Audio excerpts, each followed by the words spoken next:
Since the dawn of time, stories have played an integral part in being human. Good stories teach lessons, impart morals, try and explain the origins of the universe, and of course, entertain. But some stories spark the imaginations of creators, inspire the courageous and ambitious, fuel the fire within the hearts of explorers, and allow us to see beyond our own reality. These are great stories. So how about this next story? Will it be good? Or will it be great? Let's find out, shall we? Now, suspend your disbelief, broaden your mind, ignite your imagination, and let me tell you a story.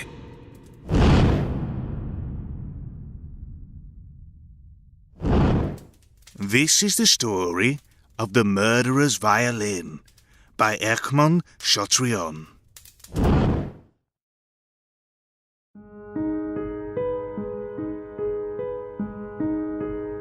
Karl Haffitz had spent 6 years in mastering counterpoint. He had studied Haydn, Gluck, Mozart, Beethoven, and Rossini. He enjoyed capital health and was possessed of ample means which permitted him to indulge his artistic tastes. In a word, he possessed all that goes to make up the grand and beautiful in music, except the insignificant but very necessary thing, inspiration.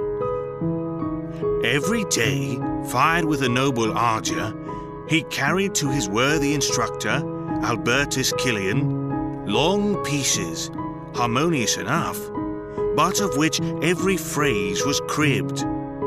His master Albertus, seated in his armchair, his feet on the fender, his elbow on the corner of the table, smoking his pipe all the time, set himself to erase, one after the other, the singular discoveries of his pupil. Karl cried with rage. He got very angry and disputed the point. But the old master quietly opened up one of his numerous music books and, putting his finger on the passage, said, "Look there, my boy." Then Karl bowed his head and despaired of the future. But one fine morning, when he had presented to his master as his own composition a fantasia of Boccherini, varied with Viotti, the good man could no longer remain silent. "Karl," he exclaimed, "do you take me for a fool? Do you think I cannot detect your larcenies? This is really too bad." And then, perceiving the consternation of his pupil, he added, "Listen, I am willing to believe that your memory is to blame, and that you mistake recollection for originality. But you are growing far too fat, decidedly. You drink too generous a wine, and above all, too much beer. That is what is shutting up the avenues of your intellect. You must get thinner. Get thinner. Yes, or give up music. You do not lack science, but ideas, and it is very simple.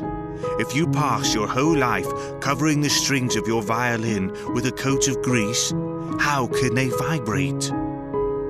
These words penetrated the depth of Haffitz's soul. "If it is necessary for me to get thin," exclaimed he, "I will not shrink away from any sacrifice. Since matter oppresses the mind, I will starve myself." His countenance wore such an expression of heroism at that moment that Albertus was touched. He embraced his pupil and wished him every success.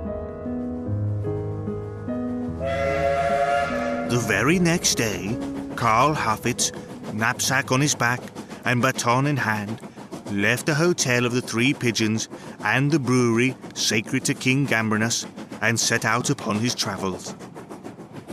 he proceeded towards Switzerland. Unfortunately, at the end of 6 weeks, he was much thinner. But inspiration did not come any more readily for that. "Can anyone be more unhappy than I am?" he said. "Neither fasting, nor good cheer, nor water, wine, or beer can bring me up to the necessary pitch. What have I done to deserve this? While a crowd of ignorant people produce remarkable works, I, with all my science, all my application, all my courage, cannot accomplish anything. Ah, heaven, it is not good to me. It is unjust." Communing thus with himself, he took the road from Bruck to Freiburg. Night was coming in. He felt weary and footsore. Just then, he perceived by the light of the moon an old ruined inn, half hidden in trees, on the opposite side of the way. The door was off its hinges. The small window panes were broken. The chimney was in ruins. Nettles and briars grew around it in wild luxuriance, and the garret window scarcely topped the heather, in which the wind blew hard enough to take the horns off a cow. Karl could also perceive through the mist that a branch of a fir tree waved above the door. "Well," he muttered, "the inn is not prepossessing. It is rather ill-looking indeed, but we must not judge by appearances." So, without hesitation, he knocked at the door with his stick. "Who is there? What do you want?" called out a rough voice within. "Shelter and food," replied the traveller. Very good."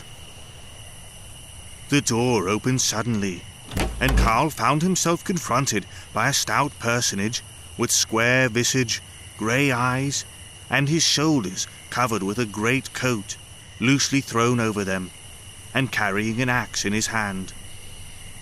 Behind this individual was a fire burning on the hearth, which lighted up the entrance to a small room and the wooden staircase, and so close to the flame was crouched a pale young girl, clad in miserable brown dress with little white spots on it. She looked towards the door with an affrighted air. Her black eyes had something sad and an indescribably wandering expression in them. Karl took this at a glance and instinctively grasped his stick tighter. "Well, come in," said the man. "This is no time to keep people out of doors."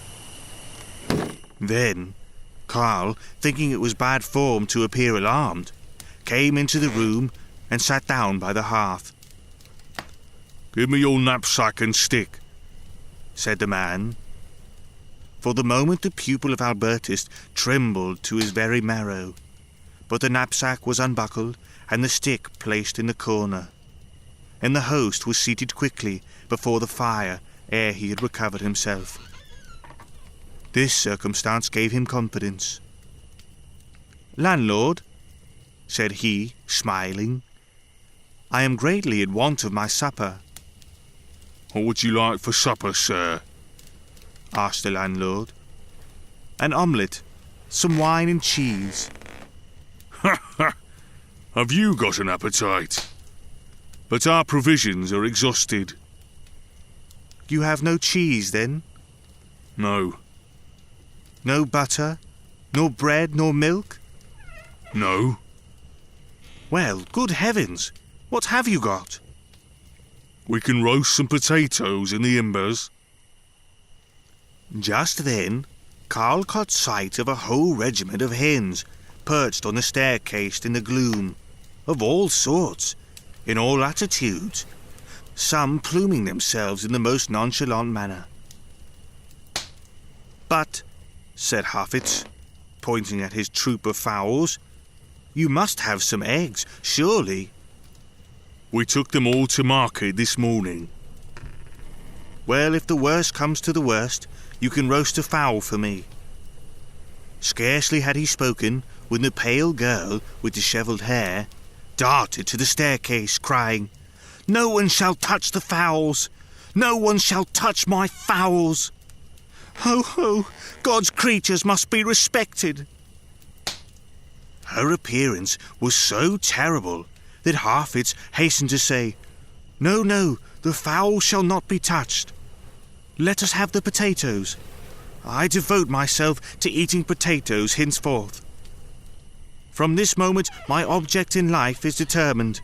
I shall remain here 3 months, 6 months, any time that may be necessary to make as thin as a fakir." He expressed himself with such animation that the host cried out to the girl, Genevieve, Genevieve, look! The spirit has taken possession of him, just as the other was. The north wind blew more fiercely outside. The fire blazed up in the hearth, puffed great masses of grey smoke up to the ceiling. The hens appeared to dance in the reflection of the flame, while the demented girl sang in a shrill voice a wild air, and the log of green wood, hissing in the midst of the fire, accompanied her with plaintive sibilations. Harfitz began to fancy that he had fallen upon the den of the sorcerer Hecker. He devoured a dozen potatoes and drank a great draught of cold water. Then he felt somewhat calmer. He noticed that the girl had left the chamber, and that only the man sat opposite to him by the hearth. "Landlord," he said, "show me where I am to sleep." The host lit a lamp and slowly ascended the worm-eaten staircase. He opened a heavy trap-door with his grey head and led Karl to a loft beneath the thatch. There is your bed, he said, as he deposited the lamp on the floor. Sleep well, and above all things, beware of the fire. He then descended, and Harfitz was left alone, stooping beneath the low roof in front of a green mattress covered with a sack of feathers. He considered for a few seconds whether it would be prudent to sleep in such a place, for the man's countenance did not appear very prepossessing, particularly as, recalling his cold, grey eyes, his blue lips, his wide, bony forehead, his yellow hue, he suddenly recalled to mind that on the Gosenberg he had encountered 3 men hanging in chains, and that one of them bore a striking resemblance to the landlord. That he had also those grave eyes, the bony elbows, and that the great toe of his left foot protruded from his shoe, cracked by the rain. He also recollected that the unhappy man, named Melchior, had been a musician formerly, and that he had been hanged for having murdered the landlord of the Golden Sheep with his pitcher, because he had asked him to pay his scanty reckoning. This poor fellow's music had affected him powerfully in former days. It was fantastic, and the pupil of Albertus envied the Bohemian. But just now, when he recalled the figure on the gibbet, his tatters agitated by the night wind, and the ravens wheeling around him with great discordant screams, he trembled violently, and his fears augmented when he discovered, at the farther end of the loft against the wall, a violin, decorated with 2 faded palm leaves. Then indeed he was anxious to escape, but at the moment he heard the rough voice of the landlord. Put that light out, will you? He cried. Go to bed. I told you particularly to be cautious about fire. Those words froze Karl. He threw himself upon the mattress and extinguished the light. Silence fell on the house. Towards 1 o'clock he fell asleep, but he was awakened by a bitter, deep, and most distressing sob. He started up, a cold perspiration standing on his forehead. He looked up and saw, crouched up beneath the angle of the roof, a man. It was Melchior, the executed criminal. His hair fell down to his emaciated ribs. His chest and neck were naked. One might compare him to a skeleton of an immense grasshopper, so thin was he.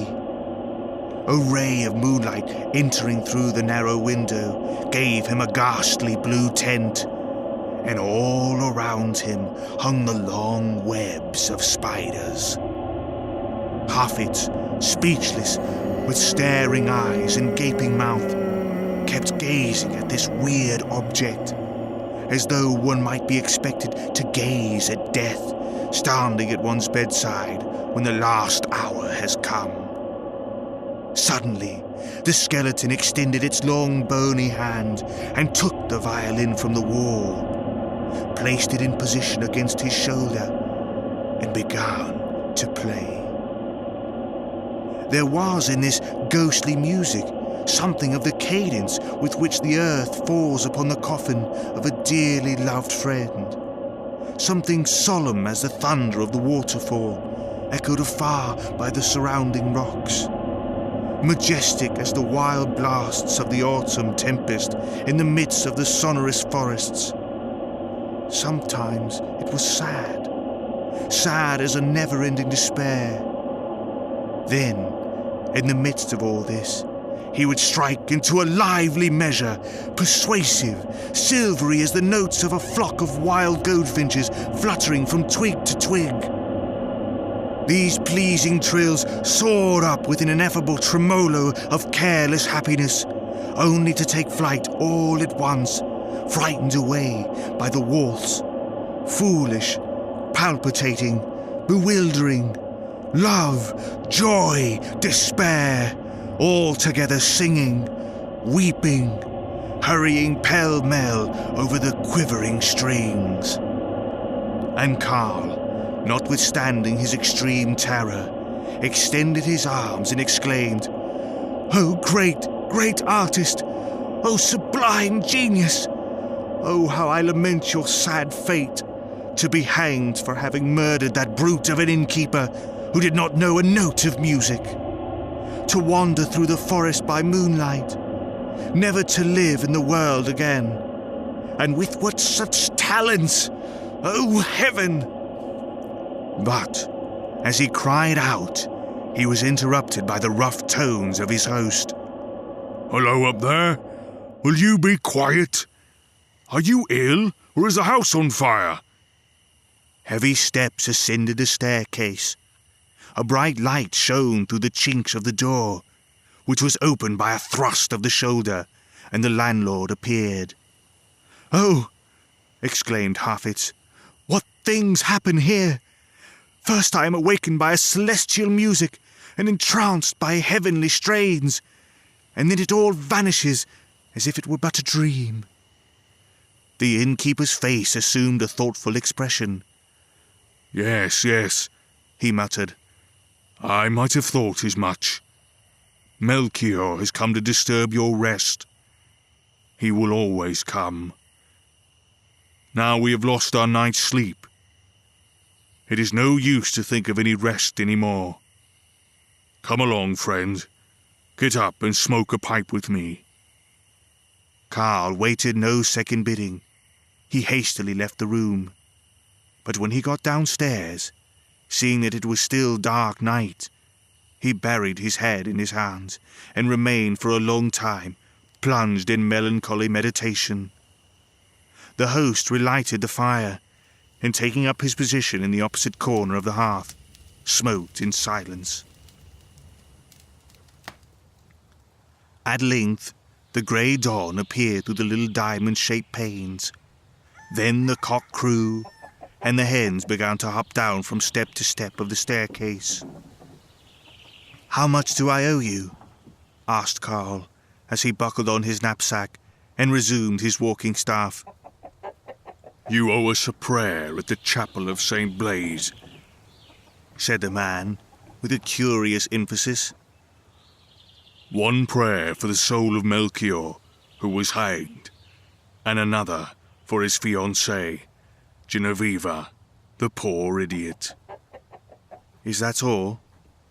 That is all. Well then, goodbye. I shall not forget. And indeed, the first thing that Karl did on his arrival at Freiburg was to offer up a prayer for the poor man and for the girl he had loved. And then he went to the Grape Hotel, spread his sheet of paper upon the table, and fortified by a bottle of Rickever, he wrote at the top of the page, "The murderer's violin." And then, on the spot, he traced the score of his first original composition.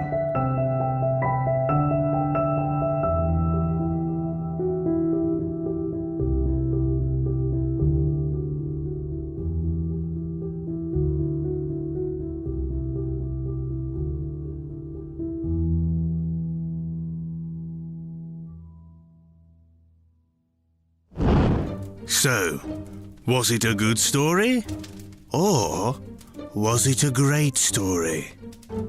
Don't worry if you don't know, because the difference between a good story and a great story all depends on who's listening. So, whether they're heard round the fire, read in the pages of a book, acted out in a play, or simply absorbed with the inventions of the era, stories will continue to shape us as long as we keep listening. Now, ask yourself, did this story shape you? Until next time, if you'll have me, and if you will, let me tell you a story. Let Me Tell You a Story is a Railcar Studios production. For more information on the show and how you too can become a storyteller, visit lmtys.com.